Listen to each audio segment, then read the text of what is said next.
एक बहुत बड़ा प्रश्न पूछने जा रहा हूं। इस संसार में सबसे अधिक सुखी कौन है? अब कोई कहेगा वो व्यक्ति जो सबसे अधिक धनी है, जिसके पास सबसे अधिक धन है, आभूषण है, स्वर्ण है। कोई कहेगा किसी राज्य का राजा, क्योंकि वो शासन कर पाता है, उसके आदेश के बिना कुछ भी नहीं होता, आदि इत्यादि। इसका उत्तर यदि मैं दूं तो मैं इतना ही कहूंगा कि संसार का सबसे सुखी व्यक्ति वो है जो संतुष्ट है। उसके पास संतुष्टि रूपी धन है जो उसको सुखी रखता है। अब ये संतुष्टि ये कैसे आती है जीवन में? ये आती है धैर्य के कारण। धैर्य ये भाव अत्यंत शक्तिशाली है। ये धैर्य ही है जो हमारी धरती को धरती माता बनाता है, क्योंकि ये धरती माता धारण करती है, सहती है, धैर्य रखती है और अपना कर्म करती जाती है। ये धैर्य ही था माता सीता में जो रावण का अंत हुआ। ये धैर्य ही था जो नारायण ने कच्छप अवतार धारण किया, एक बड़े से पर्वत को अपने ऊपर धारण किया और समुद्र मंथन संभव करवाया। इसलिए सर्वप्रथम धैर्य को अपने मन में लाइए।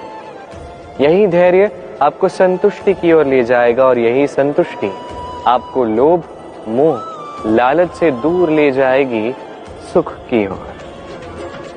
और तब ये मन प्रसन्न होकर कहेगा राधे राधे। मनुष्य सदैव बड़ा मनुष्य बनना चाहता है, सदैव इसी की कल्पना करता है। किंतु प्रश्न ये है कि मनुष्य बड़ा कब बनता है? जब वो धनी बन जाए, जब उसके पास अधिक मान हो, वो अधिक रूपवान हो या अधिक शक्तिशाली। मनुष्य बड़ा मनुष्य तब बनता है जब संकट के समय वो किसी के साथ खड़ा रहे। तो सर्वप्रथम ये सीखिए। कदाचित इसीलिए हनुमान राम के लिए इतने बड़े, कदाचित इसीलिए बलराम दाऊ मेरे लिए इतने बड़े। यदि आप भी जीवन में बड़ा बनना चाहते हैं तो किसी के साथ उसके दुख के समय में, उसके संकट के समय में उसका साथ निभाइए, उसके साथ खड़े रहिए। ये मन प्रसन्न होकर कहेगा राधे राधे। जीवन में सबसे अधिक महत्वपूर्ण वस्तु कौन सी है? घर, वाहन, स्वर्ण, धन। यदि मैं आपको सत्य बताऊं तो जीवन में सबसे अधिक महत्वपूर्ण कोई वस्तु है ही नहीं। यदि कुछ महत्वपूर्ण है तो वो है भाव, करुणा, मित्रता, मातृत्व, वात्सल्य और सबसे अधिक महत्वपूर्ण प्रेम। अपने इस जीवन में यदि आप इस समस्त जीवन को वस्तुओं का खेल बना के रख देंगे तो जीवन में आनंद नहीं रहेगा। अपने इस जीवन को भावनाओं का घर बनाएं। ये मन प्रसन्न होकर कहेगा राधे राधे। मनुष्य की एक अत्यंत विचित्र प्रवृत्ति होती है दूसरों के विषय में, उनके जीवन के विषय में, व्यक्तित्व के विषय में, भविष्य के विषय में अनुमान लगाना। ये अनुचित है। किसी के भूतकाल को लोग देख के भविष्य बता देते हैं, वर्तमान को देख के उसका भविष्य का अनुमान लगा लेते हैं। उदाहरण दूं तो किसी दास को देखिए, उसे देख के लोग कहते हैं कि इसके भविष्य में ये हो सकता है, अनुमान लगाते हैं।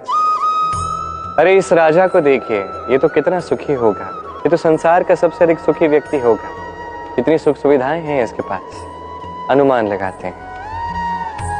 सत्य तो ये है कि आप किसी के व्यक्तित्व के विषय में या भविष्य के विषय में पूर्ण सत्य कभी ज्ञात कर ही नहीं सकते, बस अनुमान लगा सकते हैं। और अनुमान लगा के कोई लाभ नहीं होने वाला, क्योंकि ये काल जो है ये अत्यंत शक्तिशाली है। काले से काले कोयले को ये हीरा बना सकता है, बड़े से बड़े राजा को रंक बना सकता है एक क्षण में। फिर आपके अनुमान का क्या लाभ, क्या मिला अनुमान लगा के? इसलिए कभी किसी के विषय में कोई अनुमान नहीं लगाएं, उसके भविष्य के विषय में कोई अनुमान नहीं लगाएं। कोई धारणा किसी के विषय में ना बने, कुछ करें तो प्रेम, सब में प्रेम बांटिए, सब में सकारात्मकता बांटिए। ये मन प्रसन्न होकर कहेगा राधे राधे। कहते हैं संसार में हर रोग का उपाय है।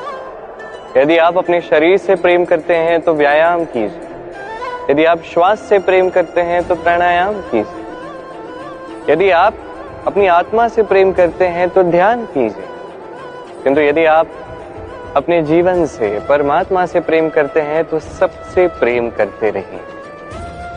ये प्रेम अत्यंत महत्वपूर्ण और आवश्यक है।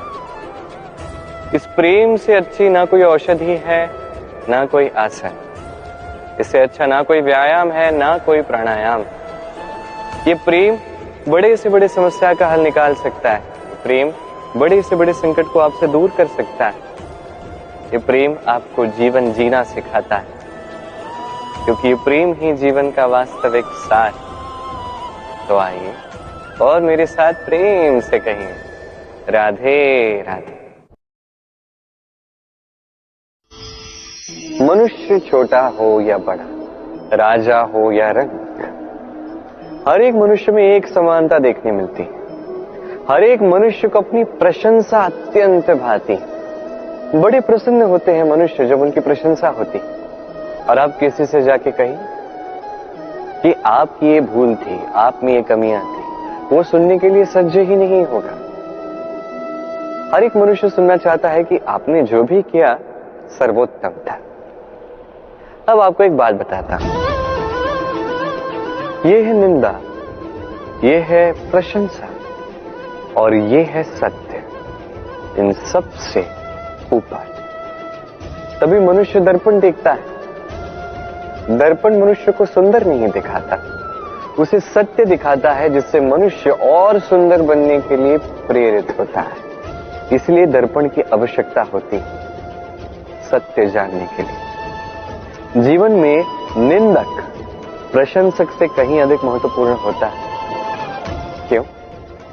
क्योंकि वो आपको आपकी कमियां दिखाता है, आपकी भूल दिखाता है, एक अवसर देता है आपको स्वयं को सुधारने के लिए और श्रेष्ठ बनाने के लिए, कि प्रशंसक नहीं कर पाता।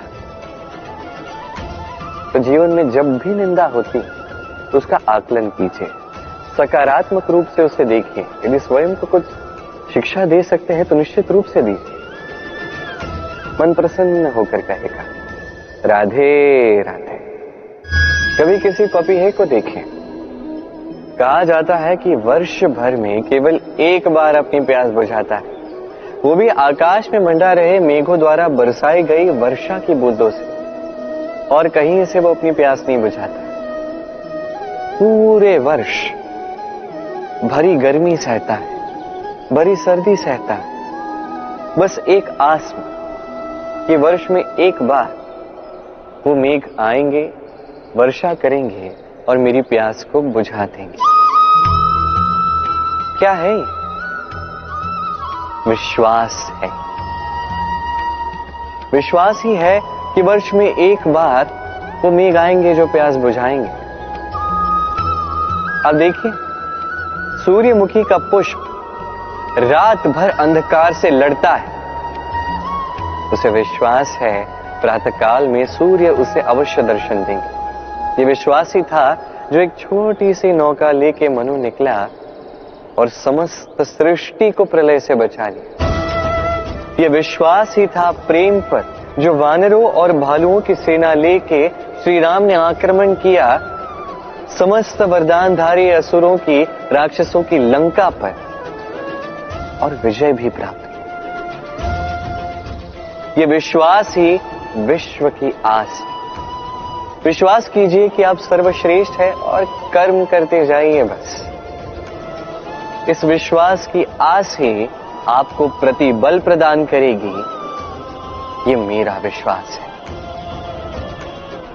आइए और मेरे साथ प्रेम से कहिए राधे राधे। सुंदरता, मनुष्य अपनी सुंदरता के विषय में कितना सोचता है। चाहता है कि वही सबसे अधिक रूपवान दिखे, सबसे अधिक सुंदर दिखे, किंतु सुंदरता की परिभाषा क्या है?